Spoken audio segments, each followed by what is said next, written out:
एक आचार्य थे। अपनी पत्नी के साथ गांव से बाहर एक जगह रहते थे। पाठशाला थोड़ी दूर पड़ती। आचार्य पाठशाला में रहते, आचार्य पत्नी घर पे रहती। उनका एक नियम था, दूसरे दिन का संग्रह नहीं करते थे। आज के लिए जो है वो ठीक है, कल भगवान देंगे। जब भगवान कह रहे हैं कि नित्य हम व्यवस्था करेंगे तो हम क्यों करें। 50 साल का जोड़ के रखे और पीढ़ियों का जोड़ के रखे। नियम बड़ा अच्छा चल रहा था। भगवान कभी कभी परीक्षा भी लेते हैं। दिवाली के एक दिन पहले एक बालक आया कि कल के लिए रख लो। बोले नहीं गुरुजी, नाराज हो जाएंगे, कल के लिए गुरुजी नहीं रखते, कल दीपावली है तो कोई बात नहीं। आचार्य जी आए। आचार्य पत्नी ने कहा कल के लिए कुछ।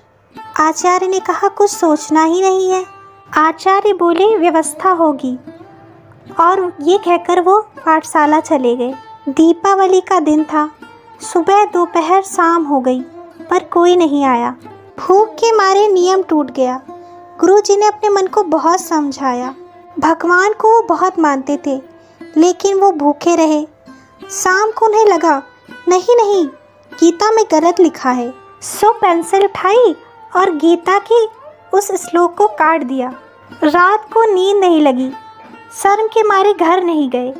क्या कहूँगा पत्नी से। जब वे सवेरे 4 बजे उठे तो उन्हें वही पेंसिल से कटा हुआ श्लोक दिखाई दे रहा था। उन्हें बहुत बुरा लगा तो उन्होंने शाही उठाकर उसके ऊपर पूत दिया। स्नान आदि करके किसी तरह नित्य नियम करने लगे। उधर आचार्य पत्नी के पास सवेरे सवेरे एक बालक आया।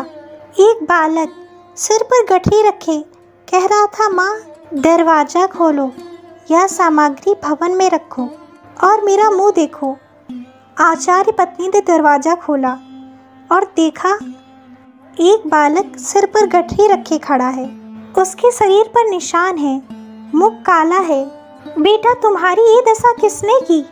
पोटली रखकर आचार्य पत्नी गोद में रखकर पूछने लगी, मुझे देर हो गई, मेरा गांव आपके गांव से बहुत दूर है, मैं आ नहीं पाया कल, और गुरुजी इतने नाराज हुए। भूखे रहे एक दिन गुरु, सिस पर रोष उतारो, यह निशान देख रही हो, साटन मार महा दुख दीनो, मुख कर दीनो कारो, मुझको मारा और मुख काला कर दिया। आचार्य पत्नी यह सुनकर रोने लगी। बेटा गुरुजी व्रत है, शिकायत मत करना और मन में दुर्भावना भी मत रखना। आचार्य पत्नी ने फिर उसका मुंह धोया, खिला पिलाकर प्रसन्न करके उसे भेजा। आचार्य जब घर आए तब उन्होंने सब देखा और पूछा, यह सब कौन लाया। आचार्य पत्नी तनिक रुष्ट होकर बोली, कौन लाया, वही लाया जिस नन्हे से बालक को आपने ऐसे सजा दी थी। दया नहीं लगी, उसके शरीर पर चोटों के निशान थे, उसका मुंह काला कर दिया।